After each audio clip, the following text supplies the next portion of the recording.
Muito bem. E agora eu vou falar da onda, uma das ondas mais importantes para a gente aí, né? Não sei se é a mais importante, mas pelo menos uma das mais importantes para a gente, que é o som, né? Tem uma parte da física separada que chama acústica, né? Que trata exclusivamente do estudo do som, ou seja, das ondas sonoras, né? A gente não precisa estudar muito biologia para entender como que é complexo o nosso aparelho auditivo, né? A gente tem várias estruturas aqui dentro, etc. Uma das mais importantes é que é o tímpano. O tímpano é uma borrachinha, né? Que ela vai vibrando à medida que o ar vai chegando nela, o ar que já vem com a onda sonora vai se propagando no ar, vai chegando nele, vai vibrando e vai, então, a partir daí, gerando uma série de eventos até mandar lá para o cérebro a informação do som. Muito bem, vamos falar especificamente das ondas sonoras, né? Essa simulação aqui está simulando o comportamento de ondas sonoras, tá? No caso, as pretinhas seriam as partículas de ar, né? E a gente vê o movimento das ondas aqui, tá?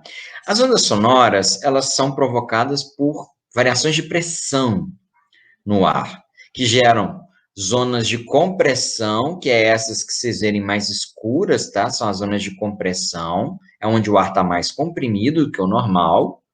E a gente tem as zonas de rarefação, entre duas zonas de compressão, a gente tem uma zona de rarefação, que é onde o ar é mais rarefeito do que é normalmente. Então, ela produz, então, essas zonas de compressão, né, ó, e a zona de rarefação, que vai se propagando no espaço. Essas ondas são ondas longitudinais, né, elas fazem as moléculas vibrarem, vocês vão ver que essa partícula aqui, ó, ela fica indo para frente, para trás, para frente, para trás, e a onda vai se propagando para frente, né, então uma onda longitudinal.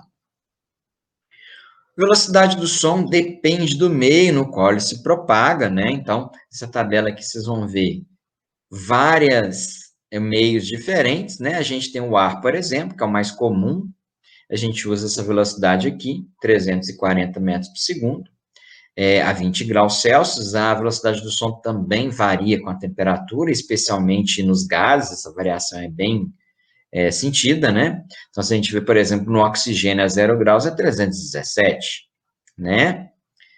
Na água, então, é 1.300, numa barra de ferro, 5.100. Então, a velocidade do som, ela depende do meio no qual se propaga, né? E tem uma coisa interessante, né? Não sei se vocês já ouviram falar em romper a barreira do som, né? O que é romper a barreira do som? É quando o som, o avião supersônico, né? Ele começa a viajar a velocidade maior do que a velocidade do som. Aí as ondas que estavam se concentrando na frente dele, na hora que ele estava viajando com a mesma velocidade do som, elas começam a ficar para trás. Esse movimento brusco, quando muda a velocidade, ele gera uma onda de choque e essa onda é capaz de provocar liquefação das moléculas de ar que estavam no estado gasoso, gerando essa nuvem que vocês estão vendo aqui em volta do avião, tá?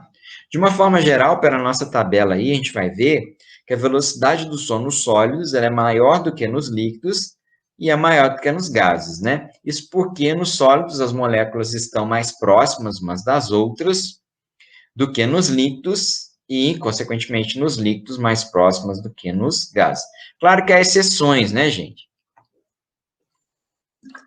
Como vocês podem perceber, que a primeira linha é a borracha é um sólido, mas tem uma velocidade diferente, menor do que um gás, né? Mas é porque a borracha tem algumas propriedades diferentes, ela meio que amortece o som. Bom, não são todos os sons que a gente consegue escutar, né? Por isso a gente tem a faixa audível. O que é a faixa audível? É que o ouvido humano consegue perceber. O ouvido humano ele vai conseguir perceber, na média, entre 20 Hz e 20 mil Hz. Ele consegue observar, ouvir nessa faixa aqui. Até 5 mil Hz é agradável, acima disso já se torna um som chatinho, que incomoda a gente.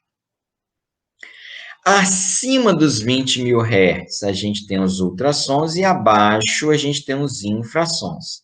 Os infrassons que são percebidos, por exemplo, por uma aranha, e os ultrassons que são percebidos, por exemplo, por morcegos, né? Os morcegos usam as ondas de ultrassom para se orientar, uma vez que eles são praticamente cegos, tá? Essas ondas de ultrassom são aquelas usadas também em exames no corpo humano, na barriga da mamãe para ver se o bebê está bem.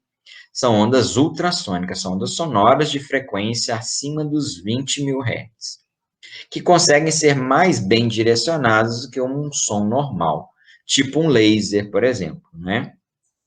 Por isso que é utilizado. Bom, além disso, o nosso ouvido, ele consegue perceber algumas coisas que diferenciam um som do outro.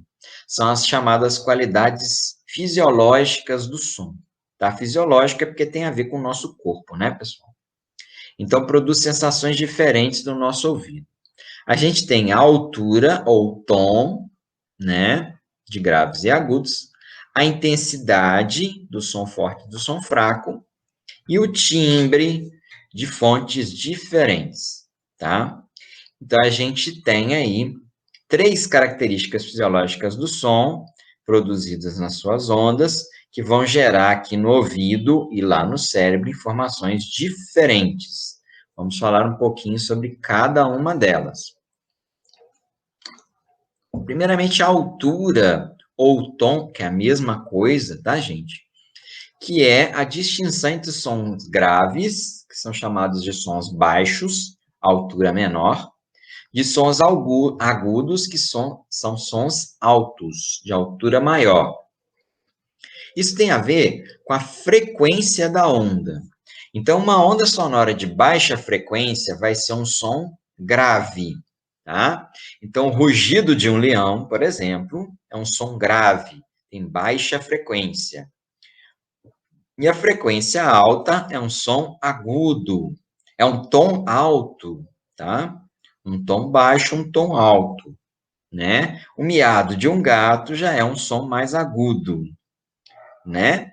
Então, se a gente compara, por exemplo, um cantor de música sertaneja, né, estaria mais aqui nos sons agudos, né? Então, um cantor de MPB já está mais nos graves aqui, certo? Então, tem essas distinções aí que o nosso ouvido percebe tranquilamente.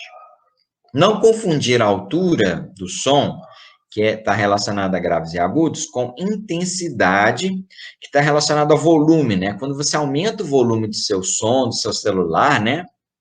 Você está aumentando a intensidade das ondas sonoras, né?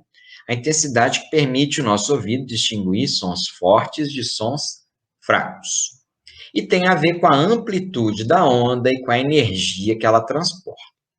Né? Então, se você pega um britador, por exemplo, né, quebrando aí um asfalto, um concreto, que faz aquela barulhada terrível perto da sua casa, é um som de grande amplitude, tá? Então, a amplitude da onda é grande, é um som forte, é um som muito intenso, tem intensidade grande.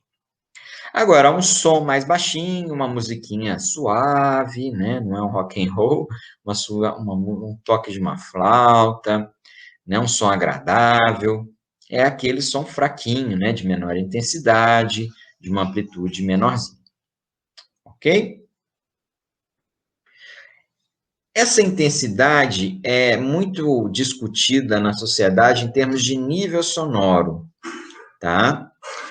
O nível sonoro, ele relaciona a intensidade do som que você está avaliando com a intensidade mínima do som que a gente consegue ouvir, chamada de limiar da audição, que é 10 a menos 12 watts por metro quadrado, tá? Esse nível sonoro, ele é medido em decibéis, né? Existe então um aparelho chamado decibelímetro, que é utilizado nas empresas para ver a condição aí de trabalho dos seus funcionários, né? Para ver se o barulho não está afetando, não pode provocar danos ao seu aparelho auditivo, né?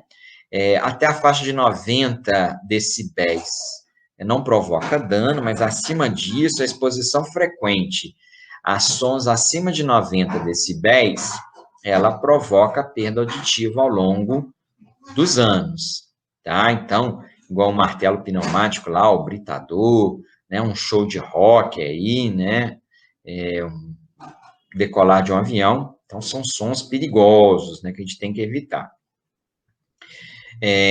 Enquanto que é uma conversa normal, gira aí na casa dos 60 decibéis, né, um lugar silencioso gira na casa dos 40, enfim, é a faixa que é tranquila. Bom, isso é mais a título de curiosidade, não vou ficar cobrando essa fórmula de vocês, é obtido dessa relação aqui, ó, o nível sonoro é 10 vezes o logaritmo, na base 10, né, porque não tem base aqui, de I sobre zero, onde I é a intensidade do som que você está avaliando, e I0 é esse valor aqui, 10 a menos 2. Tá? Então, o nível em decibéis ele é medido dessa forma. Ok? Ou calculado. E a última característica fisiológica do som é o timbre, que permite que a gente diferencie sons que têm a mesma altura, que têm a mesma intensidade, mas que sejam emitidos por fontes diferentes. Tá? Então, eles têm a mesma frequência, a mesma amplitude, mas são emitidos por fontes diferentes. E a razão da gente perceber isso está no formato das ondas. E essa figura mostra para a gente tranquilamente aqui. Ó. A onda senoidal bonitinha, ela é produzida por um diapasão. Né? Não sei se vocês conhecem diapasão. Diapasão tem esse formato aqui, é utilizado para afinação de instrumentos musicais. A onda da flauta é completamente diferente, a onda de um violino, aqui é a voz de uma pessoa dizendo a letra A, um som de uma clarineta, enfim. Cada instrumento musical, ele gera um formato de onda diferente, porque a forma de produção da onda é diferente, né? São partes diferentes do corpo que vibram, então isso gera ondas diferentes, tá? Isso está relacionado com o timbre, ok? E vamos agora a mais uma questão do Enem. Como eu disse, é uma matéria muito cobrada do Enem, por isso que a gente vai aproveitar e fazer algumas.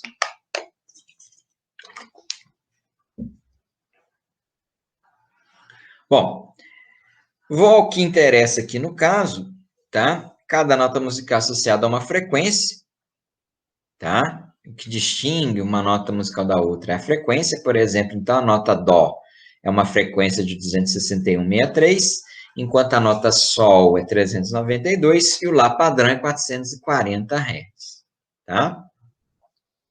Então, o que diferencia uma da outra é a frequência.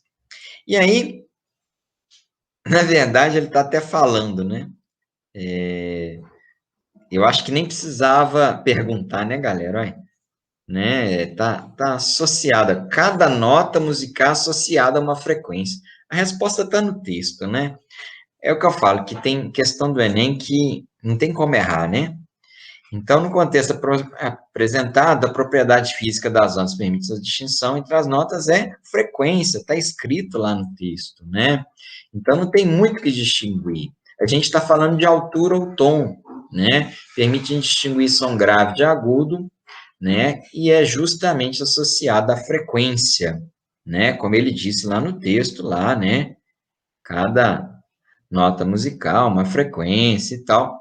Então, a resposta é a frequência. É uma questão de graça aí do Enem, tá? Nem parece que é questão de Enem, mas foi questão de Enem, tá? E uma outra também bem tranquilinho, ao ouvir uma flauta e um piano emitindo a mesma nota musical, consegue diferenciar instrumentos um do outro. Instrumentos diferentes produzindo a mesma nota musical, essa diferenciação se deve principalmente devido a, acabei de falar para vocês, é o timbre, né? É o timbre que permite distinguir sons que são parecidos, têm características semelhantes, mas são emitidos por fontes diferentes, né? Inclusive por pessoas diferentes. E uma característica interessante, né? O timbre de voz de uma pessoa, ele é único, né? É tão único quanto a sua impressão digital. Por isso que a gente não confunde a voz de uma pessoa com a outra, né? A gente sabe quem está falando, né? Só de ouvir, a gente sabe quem é. Cada um tem a sua voz única. Ok? Então, isso está associado aos formatos de onda de cada instrumento serem diferentes, como essa figura que eu acabei de mostrar para vocês. Ok? Então, foram duas questões do Enem, mas bem tranquilinhas. O importante é saber os conceitos, né? O Enem cobra muito conceito. Muito bem, já falei demais, vamos encerrando por aqui, né?